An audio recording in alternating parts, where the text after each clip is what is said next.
A Gênese, Allan Kardec, capítulo 17, Predições no Evangelho, segundo advento do Cristo. Disse então Jesus a seus discípulos: Se alguém quiser vir a mim, que tome sua cruz e siga-me, pois aquele que quiser salvar sua vida, perdê-la-á, e aquele que perder sua vida por amor de mim, a reencontrará.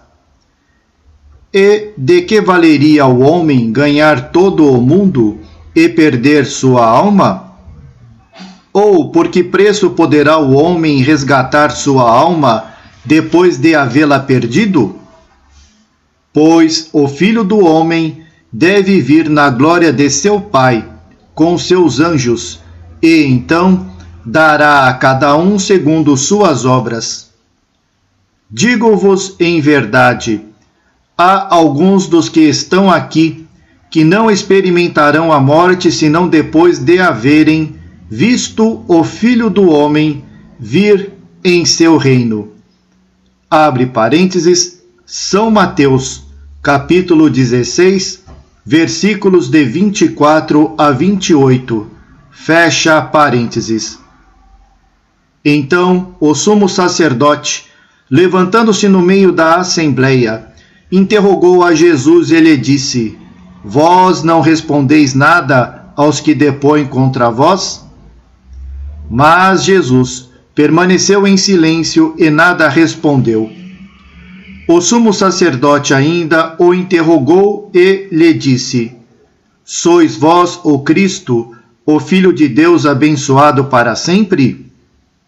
Jesus lhe respondeu: Eu o sou, e vereis um dia o Filho do Homem sentado à direita da majestade de Deus, vindo sobre as nuvens do céu.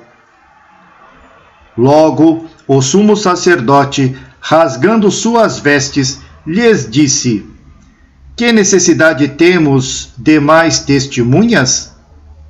Abre parênteses, São Marcos, capítulo 14, versículos 60 a 63. Fecha parênteses. Jesus anuncia seu segundo advento, mas não diz que virá sobre a terra com um corpo carnal, nem que o Consolador será personificado nele.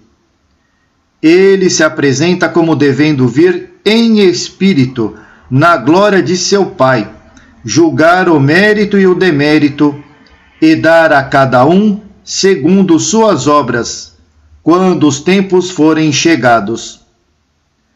Estas palavras: há alguns dos que aqui se encontram que não experimentarão a morte, senão depois de terem visto o Filho do Homem em seu reino. Parece uma contradição, pois é certo que ele não veio enquanto vivia qualquer daqueles que estavam presentes. Entretanto, Jesus não podia se enganar numa previsão dessa natureza, e sobretudo por um assunto contemporâneo, que lhe dizia respeito pessoalmente. Para começar, será preciso que nos perguntemos se suas palavras foram sempre fielmente transmitidas. Será lícito duvidar dessa transmissão se nos lembrarmos de que os apóstolos nada escreveram, que suas palavras apenas foram recolhidas depois de sua morte. E quando se encontra o mesmo discurso, quase sempre reproduzido, com palavras diferentes em cada evangelista. É prova evidente de que as expressões de que eles se serviram não foram as expressões textuais de Jesus. Além disso, é provável que o sentido haja sido por vezes alterado, ao passar por traduções sucessivas.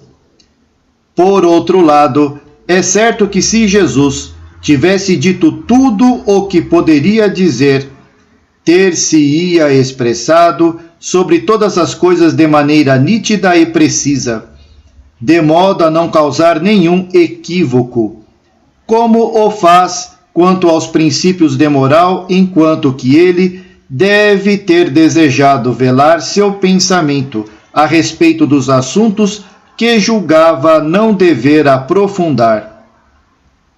Os apóstolos, persuadidos de que a geração presente devia ser testemunha daquilo que anunciava, deverão ter interpretado o pensamento de Jesus segundo suas ideias.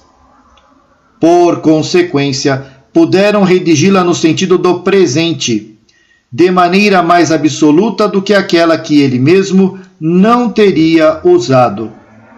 Seja como for, o fato é que as coisas não se passaram como o supuseram. Um ponto capital que Jesus não pôde desenvolver, porque os homens de seu tempo não estavam suficientemente preparados para tal ordem de ideias, assim como para suas consequências, mas do qual ele estabeleceu o princípio, como aliás o fez para todas as coisas. É a grande e importante lei da reencarnação. Esta lei, estudada e trazida à luz de nossos dias pelo Espiritismo, é a chave de muitas passagens do Evangelho, as quais, sem isso, pareceriam um contrassenso. É nesta lei que se pode encontrar a explicação racional das palavras acima, se as admitirmos como textuais, desde que elas não podem se aplicar às pessoas dos apóstolos. É evidente que dizem respeito ao reino futuro do Cristo, isto é, ao tempo em que sua doutrina, melhor compreendida, será a lei universal. Ao dizer-lhes que alguns dos que estão presentes verão seu advento, isto não podia se entender senão no sentido de que haveriam de reviver naquela época. Porém, os judeus entenderam que iriam ver tudo aquilo que Jesus anunciava e tornavam suas alegorias ao pé da letra. Além do mais, algumas de suas predições se cumpriram no seu próprio tempo, tais como a ruína de Jerusalém, as desgraças que dela resultaram e a dispersão dos judeus. Porém, Jesus lança suas vistas mais longe e, falando do presente constantemente, faz alusão ao futuro.